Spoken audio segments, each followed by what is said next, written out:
One of the most common New Year's resolutions is to become better at finance and budgeting. And if you are one of those people who are looking for a way to improve your finances, or you're looking for a way to better budget, then you may want to stick around because I have an interesting app to show you. I've been a Mint user for over 10 years, and recently the company has announced that the platform will be shutting down.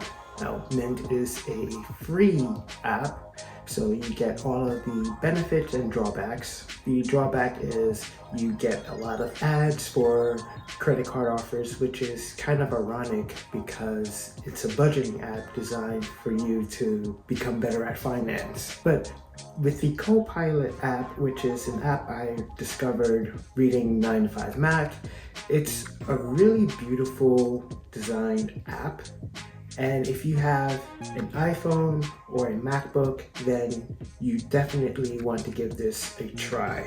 If you've used any budgeting apps before, you already know how they all work. You have to import your account information in order for the app to actually do what it is designed to do. And the Copilot app is no different. You import your accounts using Plaid, meaning that you would have to sign on to that particular institution's website. It's all secure, and it's something I've done with Mint and several other apps. When you launch the Copilot app, there are several different pages such as accounts, investments, transactions, dashboard, categories, and reoccurrings. You also can actually communicate with the individuals behind the app in the event you have an issue or you want to put in a feature request, which is something I've recently done. You can add your credit cards, you can add any of your checkings and savings accounts. And the one thing you need to note is that if you have the Apple savings account, then you can't import it automatically. You have to do this whole workaround of exporting the statements and having them opened in Copilot. But if you don't have the Apple savings account nor the Apple card, then you don't need to worry about that.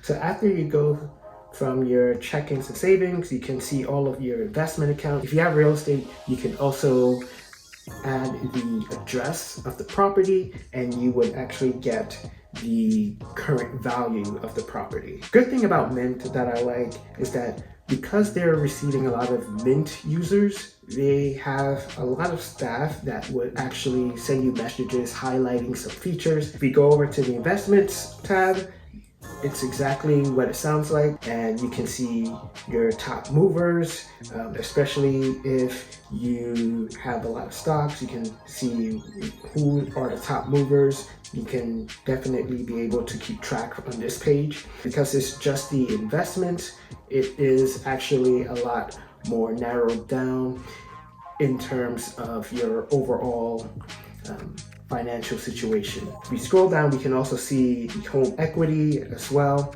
and we can see how much that's increased. And we also have an allocation section, which actually is pretty useful because it will tell you what you are mostly heavy in. From there, you can decide, I don't want to be so much in real estate, I want to invest more in the stock market. It has all of your positions from all of your accounts.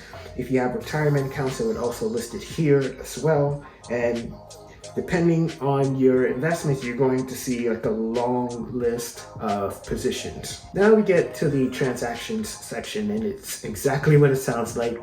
And this is probably going to be the part of the video that's the longest, because there's a lot of things that you have to be aware of and some issues that I've had as well. So on the transactions page, anytime you see a transaction that has a T next to it, it means that it's a transfer. Anytime you see a transaction that has an R, it means it's reoccurring. Along with the transaction, you can see the type of transaction it is.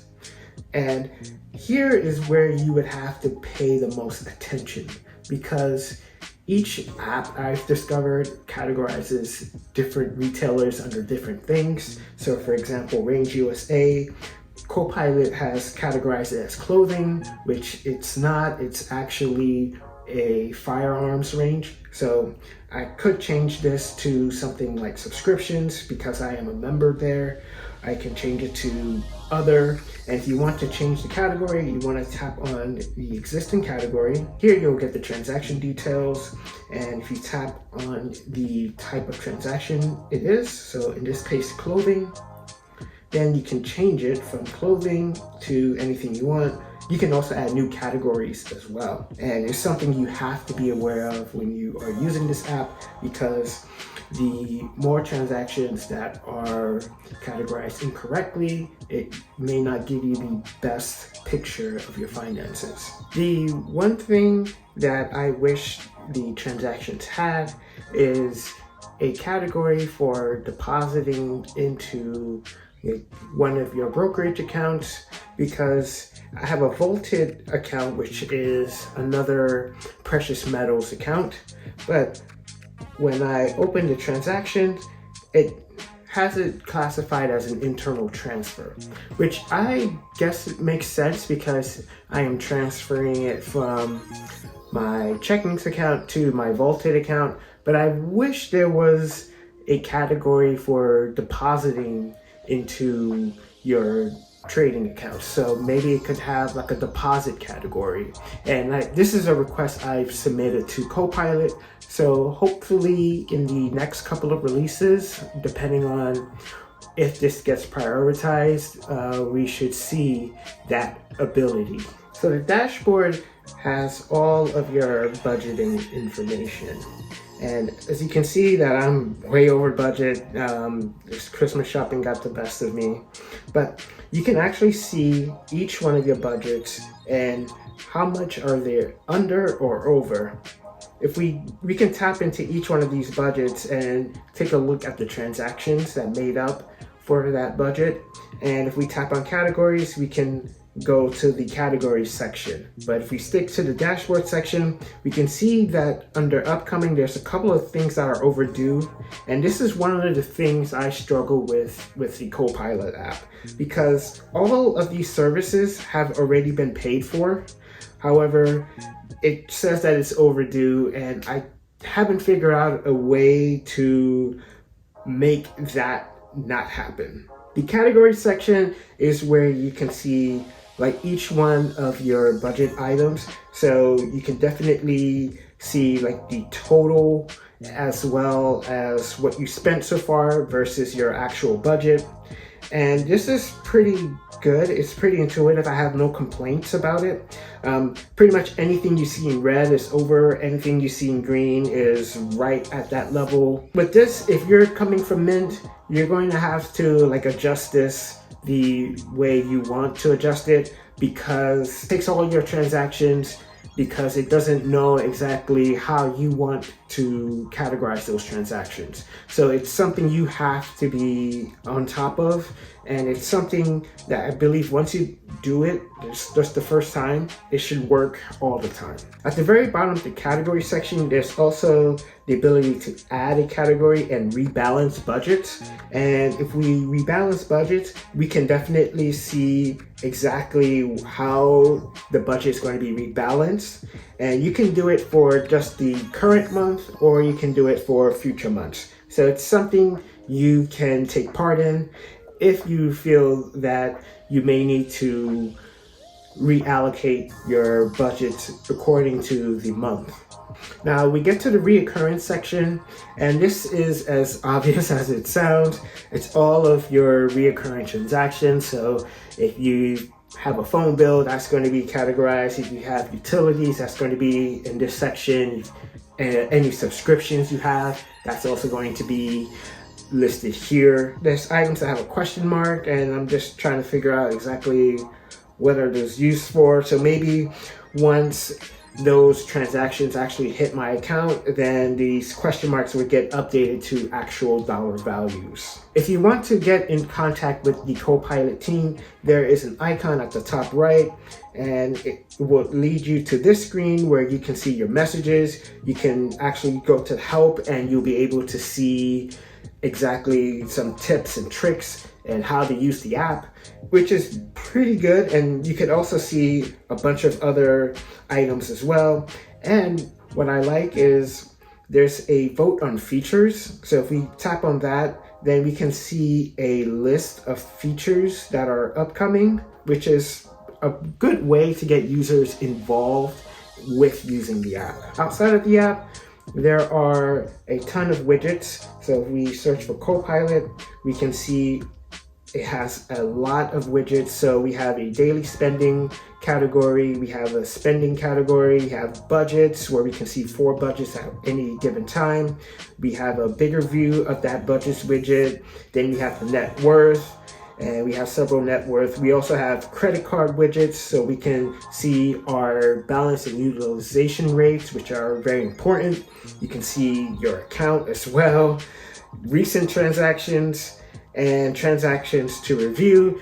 And with those transactions, you definitely want to keep an eye out because you can categorize it to the correct category. So it's pretty feature heavy and it's a great app. The things that I don't like is if you are an Android user, unfortunately this app is not available. It seems that the team is prioritizing iPhone and Macs, and even in that section it's missing an iPad app.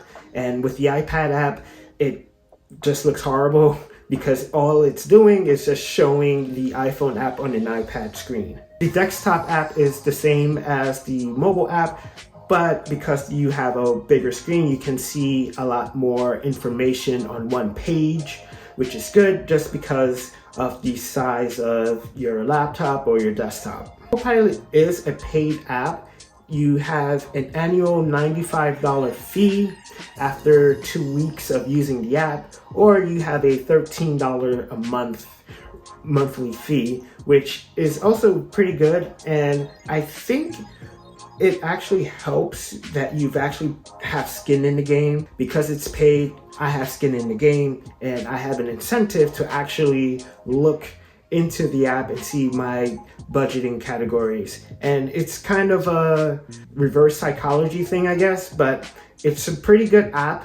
It's an app I would recommend. In my experience, the app has worked well. The iPhone I was using is on iOS 17.3 beta, and it works as well as it should. I've also used the app on my M1 MacBook Pro, and that app works well. Overall, it's an app that I think you definitely should take a look at if your goal for 2024 is to improve your finances. If you found this video helpful, please like, consider subscribing, and sharing this video with anyone who has this New Year's resolution. And until next time, I will see you in the next video. Take care.